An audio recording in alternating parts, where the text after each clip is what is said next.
Hello beautiful soul! Welcome back to my channel. This is Mei Chang Ame from Japan, Kabayan Libra. This reading is for you. Tingnan natin ang iyong habol-habol. November 9 to 15. Maraming salamat muna sa mga subscriber, new subscriber, cross-watcher, at sa mga bagong pasok dyan. Welcome na welcome kayo sa bahay ni Ate Ai Mei. Salamat din sa nakatapan ng puso ninyong mga comments at sa mga nagpa-personal reading. Marami pong salamat. Kung gusto nyo na energy nyo lang talaga, ang gusto nyo makuha natin, all the details para sa personal reading is in description below, Libra. Kunin mo lang sa'yo at itapon ang hindi sa'yo. General reading to ha. Nangyayari, or mangyayari pa lang. Tingnan natin yung energy mo. Use your own intuition, lawakan yung inyong isipan. Ano man ang gender mo, ano man ang edad mo. Kayo pa rin ang makapagpapabago ng iyong buhay. Wala sa card at kung kanino man. Your energy.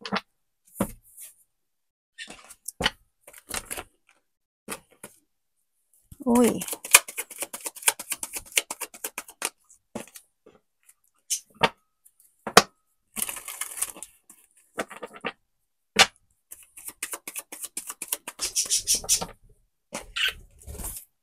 Okay.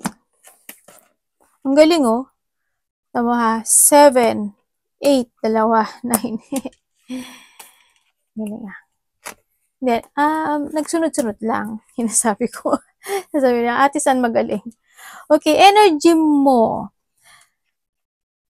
Nandito ka sa situation mo na magkakaroon, kasi it's more on, kasi siguro in the past, nagkaroon ng mga hindi naging magandang situation, nagkaroon ka ng stress, anxiety, depression, mga pag-aalala, or frustrations in life. And this time, this is a time na nandito ka na sa situation, there's a releasing situation, ano, ang nakikita ko sa iyo dito. Lalaya ka o may paglaya sa isang sitwasyon mo sa buhay na hindi naging maganda. Yun ang nakikita kong, halimbawa, kung nagkasakit ka in the past, this time is okay ka na. Ganyan. Kung medyo feeling mo is pagod ka in the past, ngayon is nakakabawi ka na. Yun na nakikita. Kung dati hindi ka gano'n nakakatulog, ngayon medyo makakatulog ka na ng paunti-unti, kahit papaano, nakaka-move yung energy mo, no? Yun din na nakikita ko, there's a courage or ano yung lakas ng loob na pagbabalik. There's a peacefulness, andin yung tapos na yung mga anxiety, stress, depression, there's a calm situation, nagkakaroon na ng katahimikan, o handun na rin na unti-unti bumabalik na yung tiwala mo sa sarili mo. This time, yung energy mo rin, yun nga na, syempre, marami ka pa rin talaga naiisipin, no? Handun ka pa rin sa sitwasyon na maraming idea na papasok sa buhay mo o sa isipan mo, or nahandun din sa nakikita ko dito na maaring magkakaroon o may mga instant opportunity na darating sa buhay mo. Yun ang nakikita ko dito. Sa iyo. Yung energy rin ng iba sa inyo, syempre, handin yung ano pa rin, pagdi-dream, or you're dreaming something, you're fantasizing something, may mga wishful thinking pa rin ako naman na nakikita sa iyo. Pagbabalik ng mental strength, yes, that's a clear mind situation din. Ako nakikita sa iba sa inyo. And it's more on recovery from a difficult situation or hindi naging magandang sitwasyon in the past. Tingnan natin ang parating sa'yo.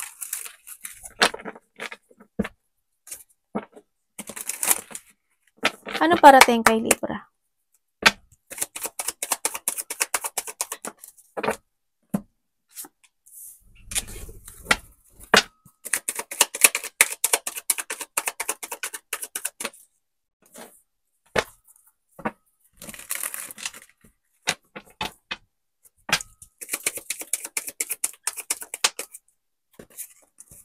Universe, pwedeng explain ito sa akin.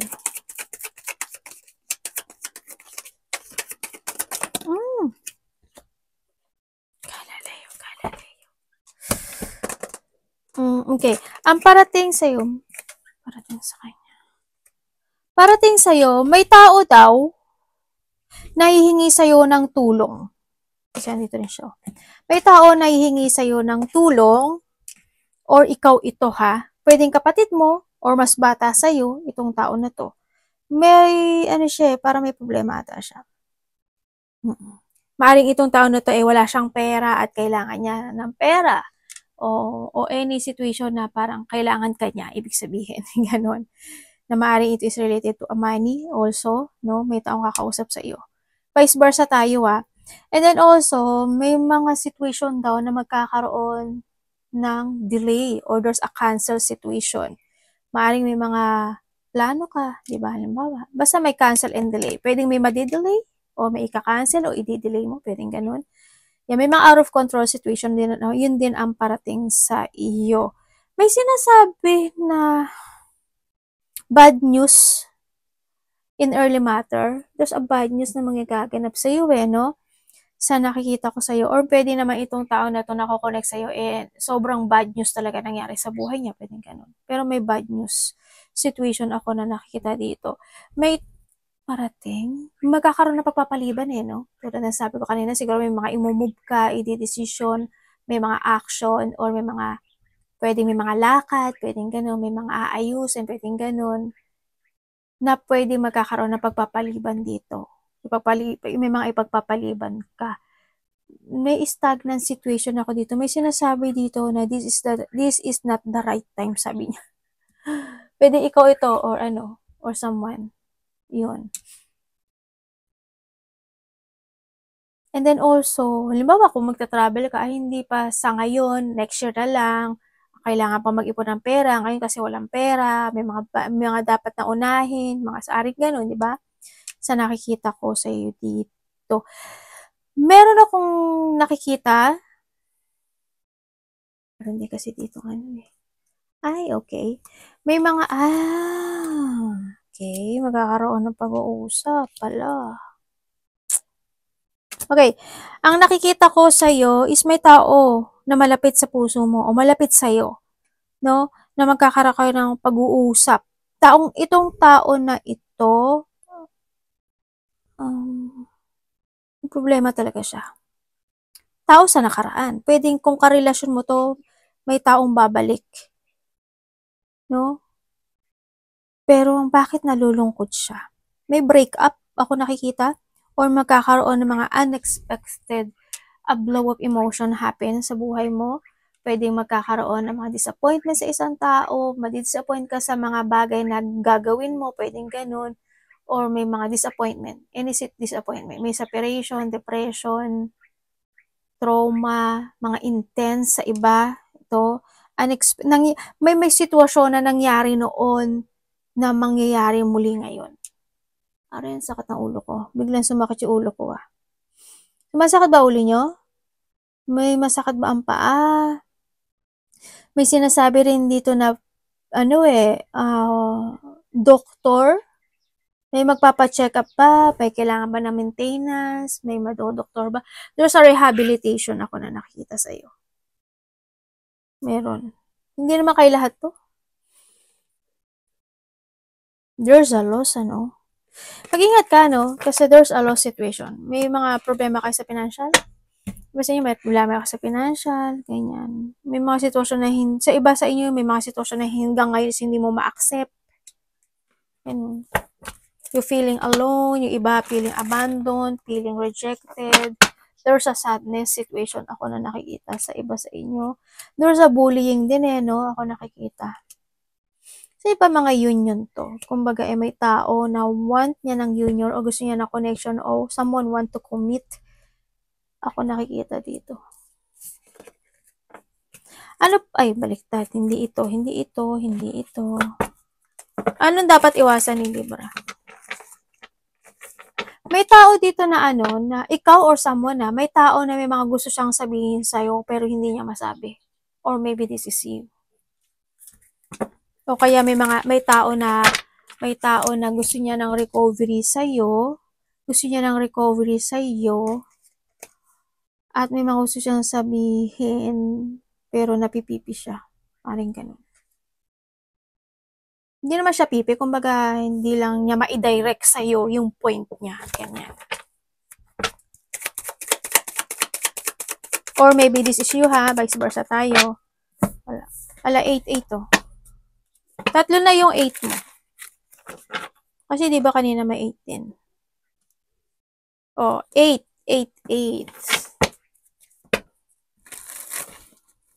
Dapat iwasan. Ay, ano ba to? Ba't baliktad?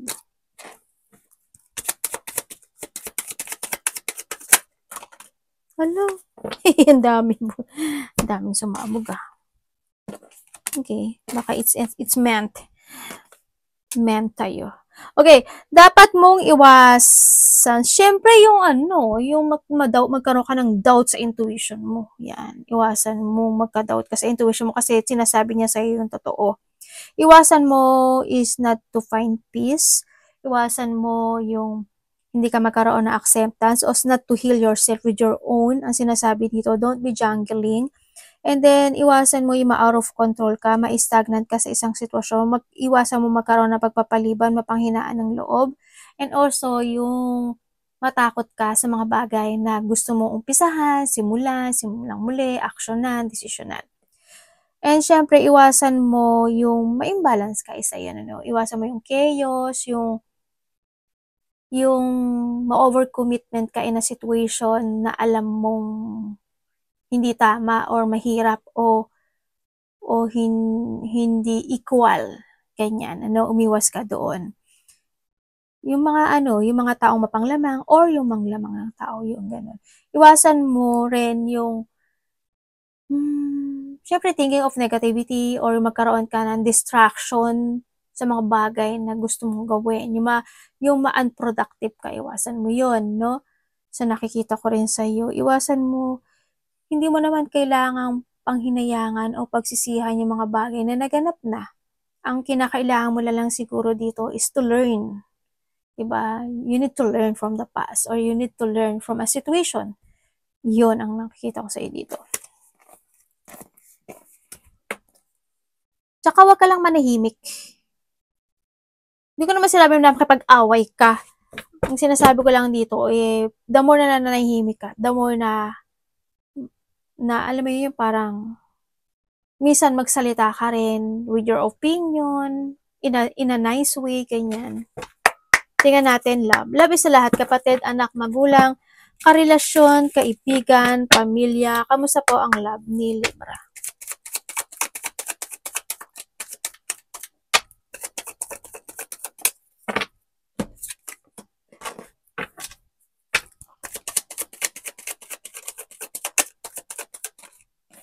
When it comes to love. Okay. Ganun. Ganun talaga. Okay. Kung kayo is nagkahiwalay nitong tao na ito, gusto niya uli ng communication sa'yo. Or maybe this is you. Wala naman yung pangalan mo dito, no pointed name, okay, vice versa. Doon tao na tao gusto kanya kausapin. Nahatak siya ng situation, no? Hindi siya naghihintay siya. Try to work it hard or try to develop or to renew yung relationship na ito. Ano yung sitwasyon na gusto niya ng getting together sa'yo? Gusto niya uling buuin yung situation o yung relasyon na ito, no? Sa nakikita ko dito. Mahalaga ka raw sa kanya. Sabi niya, pahalagahan kita, gusto kita, iniisip kita, pero nagkakaroon ako ngayon ng struggle kasi may mga bagay ako na mayroon siyang mga bagay na gustong mangyari in life, ang sinasabi niya. Parang, ang nakikita ko kasi dito, may pamilya ba to? Or may karelasyon siya? Kasi parang may uunahin siya na ayusin o may iniisip siya na ayusin for a while. Parang ganun ang nakikita ko. Kasi meron siyang hindi sinasabi sa'yo. Sa mga nagkahiwalay ha, ito ha, yun ang nakikita ko dito. Mayroong mga bagay siya na iniiwasan eh. Hindi ko alam kung iniiwasan niya o iiwasan niya pagdating sa'yo o may basta may pag-iwas. Ako na nakikita. Maybe ikaw ang umiiwas o siya yung umiiwas. Pero may pag-iwas eh. May mga inaasam siya dito sa sitwasyon. Pero bakit nagsisinungaling siya? May lihim to eh. May lihim to. Parang pinasama ko palalo tuloy. Hindi, iba-iba naman kayo. Dito sa nakikita ko, may lihim siya. Or maybe ikaw ang may lihim, ha? Yan, na may lihim ka. Bakit hindi alam ng isa, di ba? O siya may lihim, hindi mo alam. Ganun. Vice versa naman tayo. Sa mga magkakarelasyon dyan, hindi naman may pagpapahalaga eh. There's a love, pagpapahalaga, pareho lang yun, di ba? andun naman yung saya, ano? Kung ba you enjoy your relationship together, syempre may mga point na hindi aasahan na nagkakaroon talaga ng sadness. Natural yun. Natural sa relationship yun. Pero nandun naman yung isa na there's a discipline situation, kontento yung isa dito na may tao kasing kontento in this relationship. Pero may tao din na parang may naghihintay. Hindi ko alam yung what way, no? Or maybe yung isa sa inyo is palaisip lang, yung isa dito kontento siya in this relationship, ganyan. Kumbaga hindi man kayo kompleto in a situation or may kakulangan man ng bawat isa, pero there's a happiness situation ako na nakikita sa relationship. Kumbaga, handun naman yung isa na pilit niya ipinaglalaban yung relationship na yon.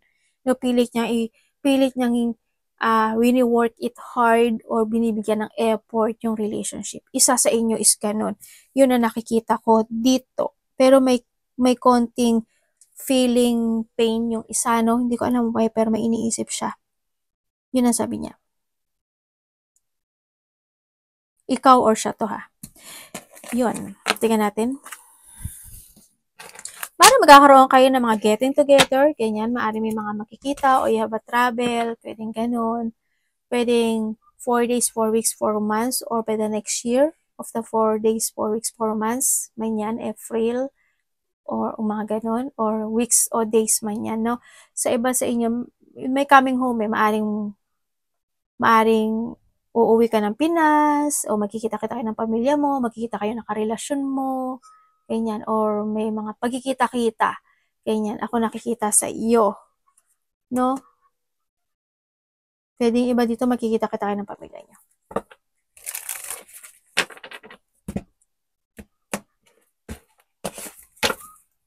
Pwede mga close relationship, ganyan.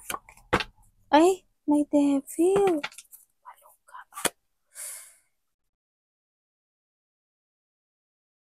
May taong namimiss ka or you missing someone. Pwedeng iba dito namimiss nyo yung anak nyo, namimiss nyo yung pamangkin nyo, namimiss nyo yung karelasyon nyo.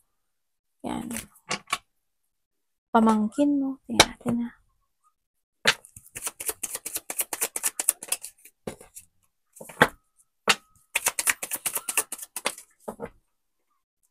Ay, Wheel of Fortune. Ay, Tower. Ano po yun? Saan?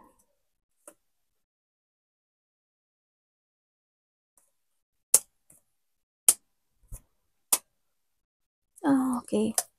Alam mo ba na sabi dito, yung iba dito is merong isang sitwasyon sa buhay mo na ikabibigla mo. Yun ang sabi.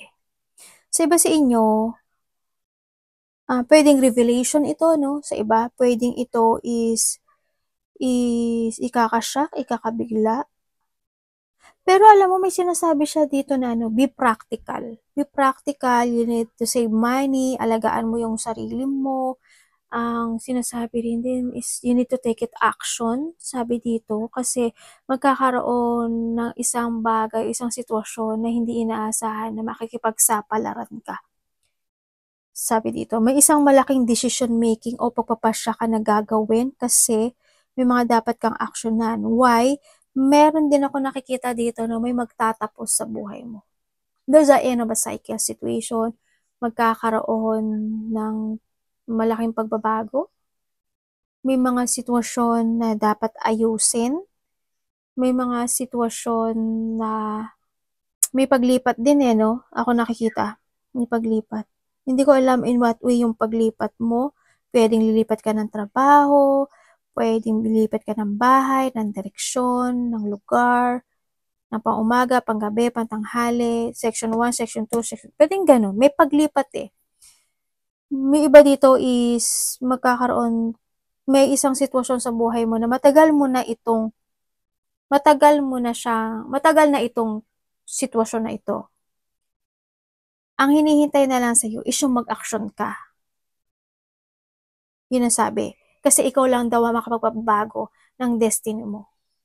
Sa iba naman sa inyo is may mga papers and documents ako na nakikita dito. Baka may mga papers and documents ka na kailangan mong ayusin. kailangan i-progress sa situation. Makaka-receive ka raw ng, sa iba sa inyo is makaka-receive kayo ng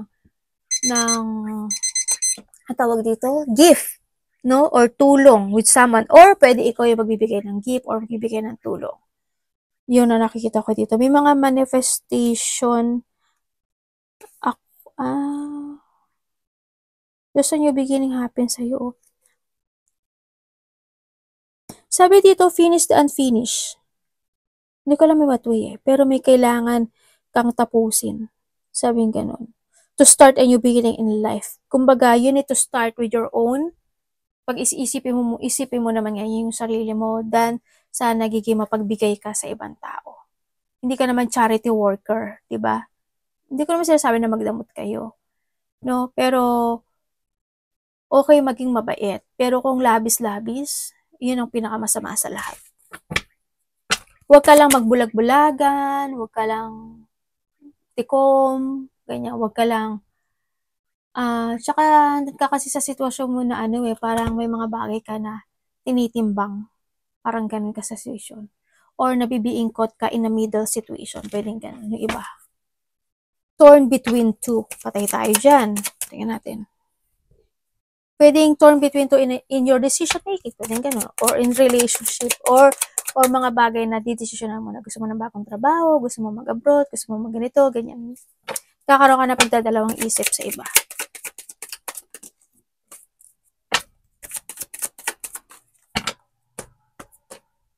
Tower again May dalawa kang anak? Sa iba ito, dalawa or isa ang anak. The travel. Thinking about travel yung iba. Okay. Yung iba dito is maaring kayo, wag naman sana hindi, Diyos ko po. Alam ko na maganda kayo, pogi kayo, pero wag kayo maglaro sa dalawang bangka o dalawang ilog. Tama ba yung Tagalog ko? Engot-engot talaga si ate, ha? Baka bala kayo din. Karma kayo. Iba sa inyo, may anak maaring dalawa or isa. Ang iba naman sa inyo, may mga kausap kayo. Either isa or dalawa. Pero sa iba dito, dalawa talaga yung kausap nila. O dalawa yung tao nila. O dalawa yung ini-entertain nila.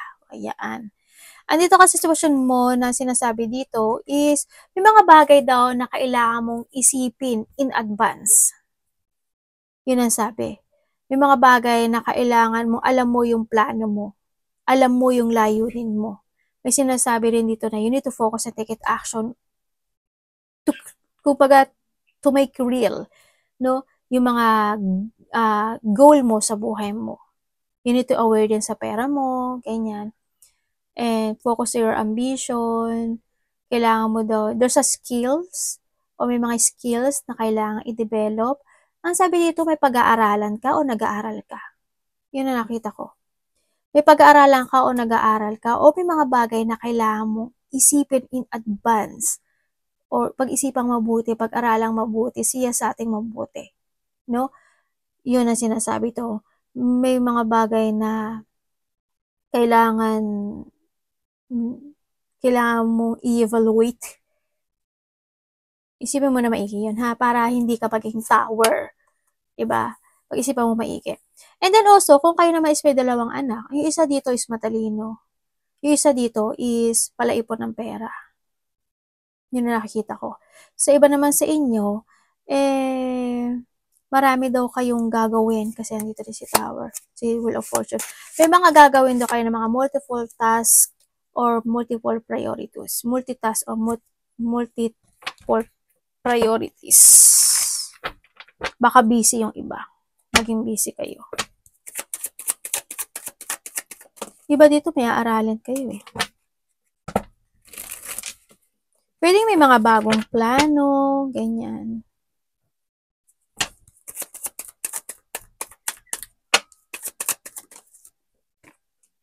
Ay, lumabas pa rin siya. Tinatago na kita, lumabas ka pa rin. May taong makasarili at sakim, So, nakita ko dito. And then, sa nakikita ko dito, pag-uusapan ka. May tao. Actually, may tao. Kung sasabihin mo, ate, may biglang mangyari. Kalalay. May biglang magaganap. Baka may biglang mangutang sa'yo, manghiram ng pera, humingi ng tulong, or ikaw ito, or basta may mga biglaan. Pwedeng may biglaang may marireceive ka na hindi mo inaasahan, na inaasam mo yun, maaaring ganun.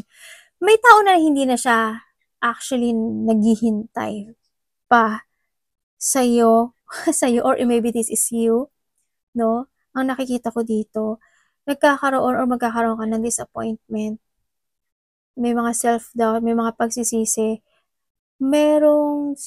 hindi ko alam kung ikaw ito kasi andito rin siya. Merong tao dito na nahahatak siya ng nakaraan. Kumbaga, naho-hold siya ng nakaraan, ganun.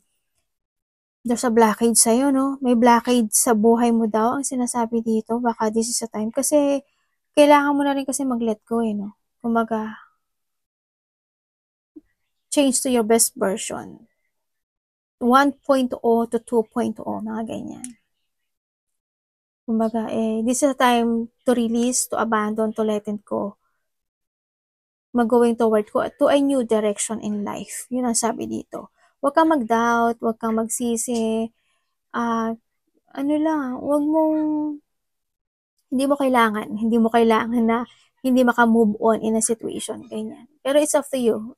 Kasi there's a frustration din ako nakikita sa'yo dito.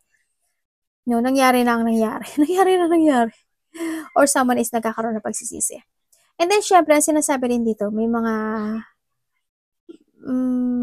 you need to take care of yourself. May mga unexpected or expect the unexpected situation din kasi na magaganap sa'yo. Yun.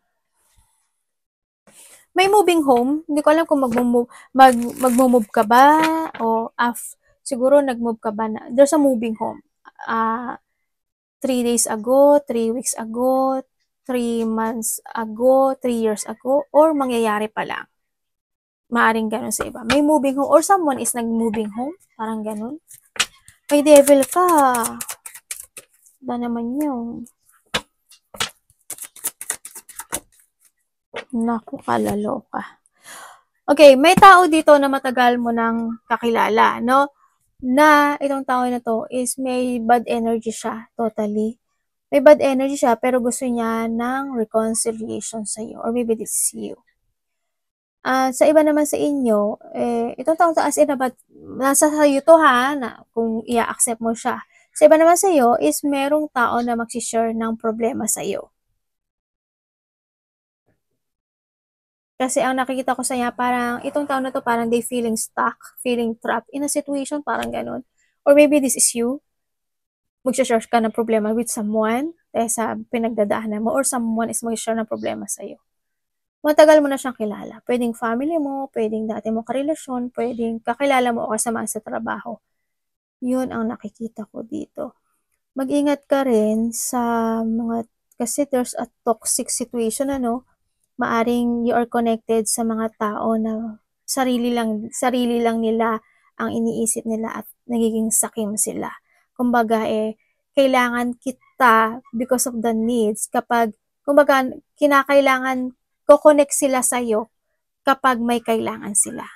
May taong ganun. Yun lang ang connection niya sa'yo. Arigato naman, God bless.